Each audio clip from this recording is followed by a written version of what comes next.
Yusof dari Google Malaysia dan pengasas Danai Hati Network Amir Hassan. Dan kita terus bersama dengan rakan saya Maisarah Atan.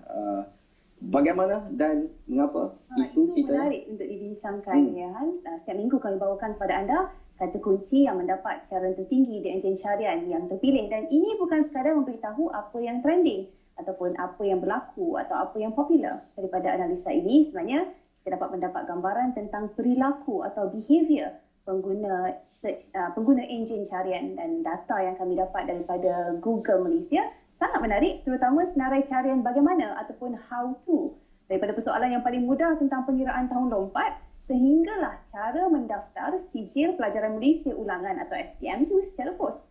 Yang menarik perhatian kami adalah soalan pendaftaran SSM dan cara menjadi pemandu Uber. Adakah ini bermaksud rakyat Malaysia sedang tercari-cari sumber pendapatan alternatif? Dan senarai kata kunci carian kenapa juga paling menarik. Banyak dicari adalah kenapa orang period suka marah. Dan paling menarik juga antara 10 kata kunci carian kenapa ini adalah sebenarnya berkaitan kesihatan. Dan untuk mengulas lanjut analisa kata kunci enjin carian ini, rakan tugas Hilal Azmi ada petirannya. Hilal? Okey, baik. Terima kasih Mas Sarah, dan turut bersama kami untuk awal 45 pada malam ini ialah Ketua Komunikasi dan Hubungan Awam Google Malaysia, Saudara Zefri Yusof, dan juga Danai Hati Network. Pengasasnya iaitu bersama kita Haji Amir Hassan. Terima kasih kerana bersama kita untuk bercakap tentang data yang dikongsikan oleh Google hampir setiap tahun ini. Dan kita tahu bahawa untuk tahun ini sahaja sekurang-kurangnya 1 trilion carian telah pun dibuat oleh rakyat Malaysia dan juga penduduk di seluruh dunia dalam usaha untuk mendapatkan sebarang maklumat terkini maupun sebarang maklumat yang mereka ingin tahu. Dan daripada perkara yang dipersoalkan menerusi Google ini ataupun enjin carian ini, sedikit sebanyak kita boleh merangka dan juga kita boleh cuba analisis untuk mencari peluang-peluang baru yang mungkin boleh kita teroka menjelang tahun 2017 yang bakal tiba hanya kurang 2 minggu lagi. Dan saya ingin tanya kepada saudara Zefri Yusof tentang carian untuk tahun ini. Bagaimana pandangan Google dengan senarai top 10 carian tertinggi kita untuk tahun ini, Zefri? Ya, jadi nampaknya carian tahun ini memang berbau escapism sikit ya. Kebanyakan yang kita tengok di top 10 tu berdasarkan hiburan, sukan, tapi ada juga yang serius ya. Soalan tentang BRIM, tentang SCPS ibu bapa. Mungkin ramai ibu bapa di luar tu yang amat berminat tentang prestasi anak-anak mereka di sekolah. Okey, baik. Dan kita juga ingin tahu dari sudut pemain industri digital sendiri, iaitu saudara Haji Amir. Macam mana dengan dari sudut pemain industri sendiri, terutamanya dalam blogger ataupun penyedia kandungan di alam maya ini, bagaimana pandangan dari sudut trend yang telah dikongsikan oleh Google pada hari ini, Haji Amir? Ya, terima kasih Saudara Hilal. Jadi ini merupakan satu indikasi yang terbaik untuk kami sebagai player, kerana sebenarnya blog ini sudah boleh menjadi satu punca rezeki dan sudah ramai sebenarnya yang sudah menjadi sebagai profession. Jadi kalau kita melihat trend ini merupakan satu key word yang boleh menjadi satu indikasi untuk kita menulis supaya kita mendapat traffic yang tinggi untuk blog kita ataupun social media yang lain seperti Instagram dan juga fanpage. Oh, okey. Itu satu perkara yang menarik sebabnya mungkin daripada topik-topik ini juga memberi idea-idea baru untuk kita teroka benda lain kan. Okey, Zefri pula, macam mana pula dari sudut peluang yang ada sekarang ni Sebab kita tengok dari sudut carian bagaimana paling tinggi. Bermaksud sekarang ini cara manusia bertindak di Malaysia terutamanya sudah mula sedikit sebanyak berubah ke hal bersifat lebih digital ataupun online. Jadi macam mana pandangan dari sudut pandangan Google sendiri? Ia mengubah gaya manusia mencari peluang baru. Jadi kita pun memang sedia maklum enjin carian Google merupakan cara yang paling utama selain daripada bertanya dengan kawan ataupun pakar ya. Tapi yang menarik pada kami ialah kebanyakan soalan berkisarkan tentang digital economy.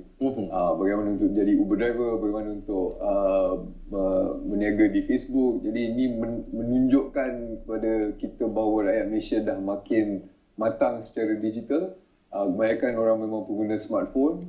Kebanyakannya memang connected. Lebih 70 hampir 80% daripada rakyat Malaysia memang online sentiasa. Jadi mungkin ini kurang jadi not surprising lah pada pihak Google. Okey, dan dari sudut pandangan Google juga, saya ingin tahu apakah mungkinnya peluang yang ada dalam rakyat Malaysia, sama ada dari sudut teknikal ataupun dari sudut kandungan sendiri. Macam mana dari segi peluang yang mungkin ada untuk rakyat Malaysia? Ianya peluang yang paling utama pada pihak Google ialah satu ialah digital content, di mana bukan saja Google, walaupun YouTube juga merupakan destinasi utama bagi rakyat Malaysia. Tapi peluang perniagaan online juga merupakan sesuatu yang pada pihak Google yang penting juga, sebab rakyat di Malaysia ni 70% sudah online, tapi bisnes masih belum majoritinya berniaga secara online lagi. Jadi memang pada pihak Google peluang yang paling ketara ialah di situ. Okey, dan itu maksudnya peluang yang dah ada. Okey, dari sudut permainan sendiri pula, mungkin saudara Amir mungkin boleh cerita sikit macam mana pengalaman sendiri dalam digital ekonomi ni, ekonomi digital kita ni yang ada tahun ini dan mungkin tahun depan. Macam mana? Mungkin dari segi trend yang telah dikongsikan oleh Google ni menjelang tahun 2017 macam mana? Sebenarnya pihak kami, The 90 Network, melalui blog the90.com telah mempromosi ekonomi digital ni sejak beberapa bulan yang lepas. Jadi apabila kita melihat trend yang terbaru ni, kita memang setiap memberi kesedaran pada blogger-blogger khususnya untuk lebih mahir lagi tentang ekonomi digital ni, kerana di sini peluangnya sangat besar. Sebab apa, kalau kita lihat dalam blog the90.com sendiri, majoriti pembaca-pembaca ni datang daripada Google Search, daripada trending-trending yang dicipta oleh pembaca-pembaca. Jadi ini merupakan satu peluang yang sangat besar kepada rakyat Malaysia untuk melibatkan diri dalam ekonomi digital. Okey. Dan itu adalah antara perkara yang saya rasa menarik, dan mungkin Hans ada apa-apa soalan nak tanya? Ya, betul lah.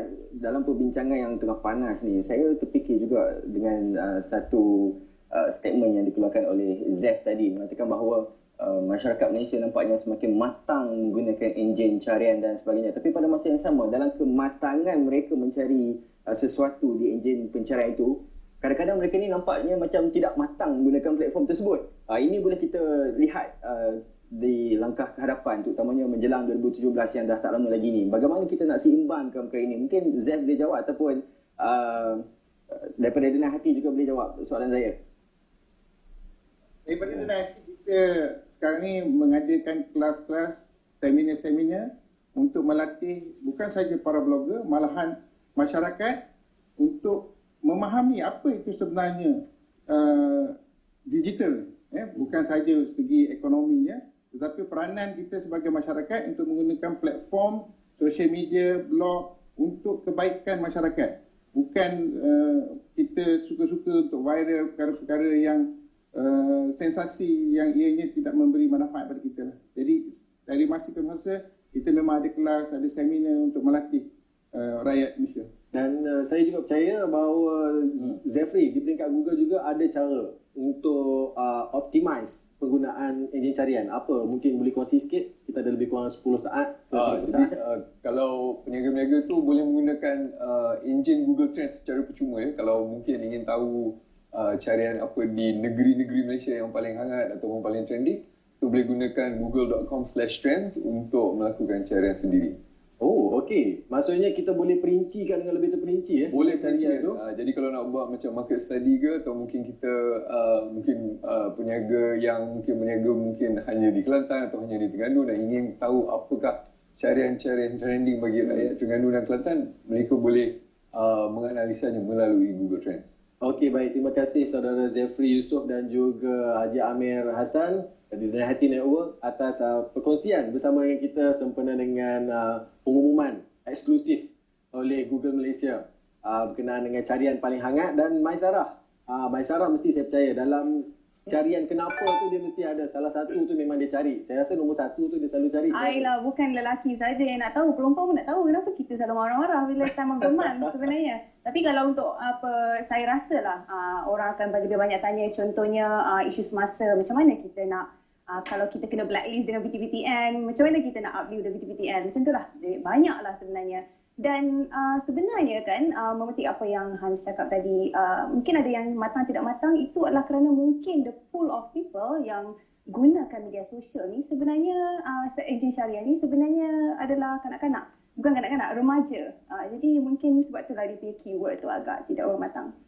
Saya akan kembali dengan Kini Trending sama Hans dulu. Luar biasa, Maisarah.